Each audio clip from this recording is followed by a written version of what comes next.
The coalition delegation refuses the discussion of the provision on combating terrorism during the session of talks held in Geneva today between the delegation of the Syrian Arab Republic and the coalition delegation.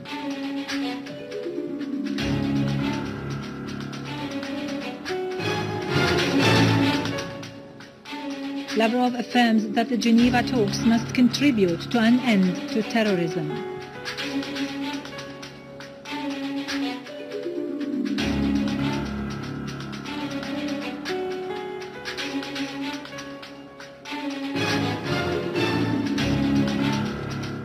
On the 35th anniversary of the Islamic Revolution, Rouhani says whoever thinks the West is capable of intervening militarily in Iran is in complete illusion.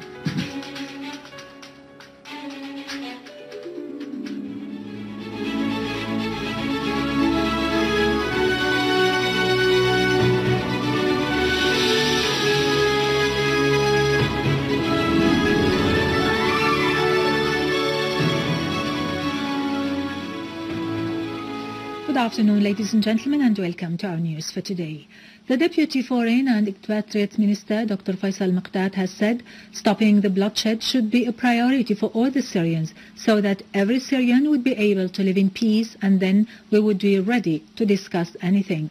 We have no concerns about any of the Geneva Statement's provisions, Mr. Miqdad said, adding that the Syrian delegation cannot accept that the first and most important provision of the Geneva Statement related to combating terrorism be of a past, and that those who refuse discussing this provision seek to create and support terrorism in order to kill the Syrian people. Al-Muqdad stressed that the coalition delegation has been far away from the spirit of the Geneva I statement and does not want to go into any political activities. It has completely rejected the insertion of the terrorism provision on the debate's agenda. Dr. Miqdad emphasized the Syrian delegation's resolve to take part in the Geneva meetings to convey the Syrian people's voice and sufferings, and in order to reach a solution to the crisis in Syria.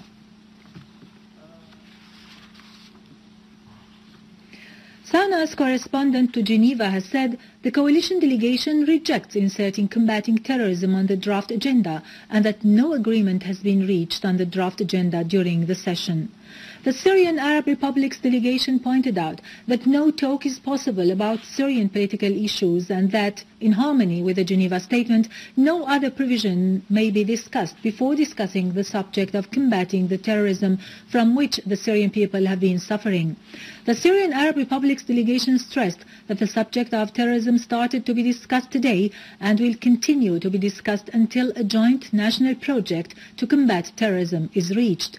Earlier, a session of talks was held in Geneva this morning between the delegation of the Syrian Arab Republic and the coalition delegation with the participation of the UN envoy to Syria, Al-Akhdar al-Ibrahimi.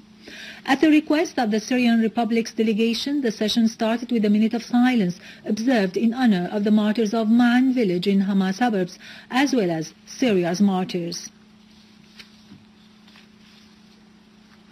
Russian Foreign Minister Sergei Lavrov has affirmed that Syria has always been ready to implement the Geneva Statement despite its achievements realized on the ground in the fight against the terrorists, contrary to the US that has not demonstrated any enthusiasm in this respect.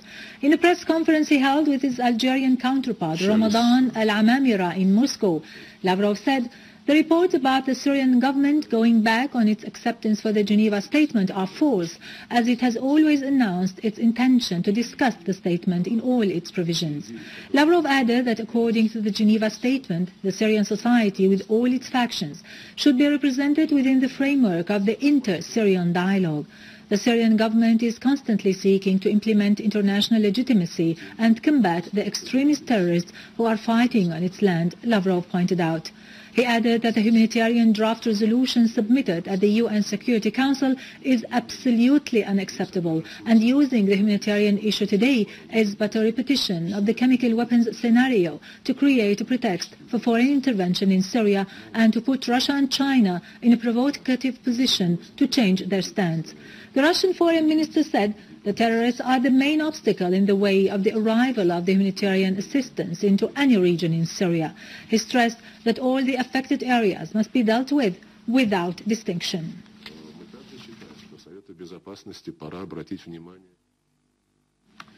2 mortar shells fired by terrorists have hit houses in Bab Touma and Masakin Barza areas in Damascus.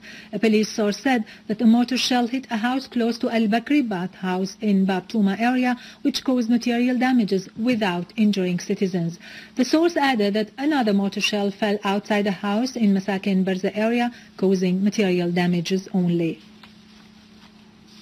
After evacuating a huge number of civilians, most of them women, children and the elderly, who had been besieged in old homes, in accordance with an agreement with the UN resident representative in Syria, the governor of Homs stressed that the status of 111 citizens have been settled. These citizens who have been evacuated range between 16 and 54 years old.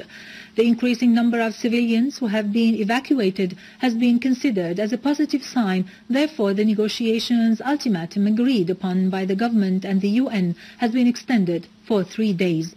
Homs Governor Talal al-Barazi said most of the civilians evacuated were women and old people. He added that 180 children were given the necessary vaccinations. In the town of Azdara in Homs countryside, Syrian Arab army killed 36 terrorists, most of them Lebanese, Saudis and Chechens, maintaining control on Tallet Alloush, eliminating the last terrorist gatherings there.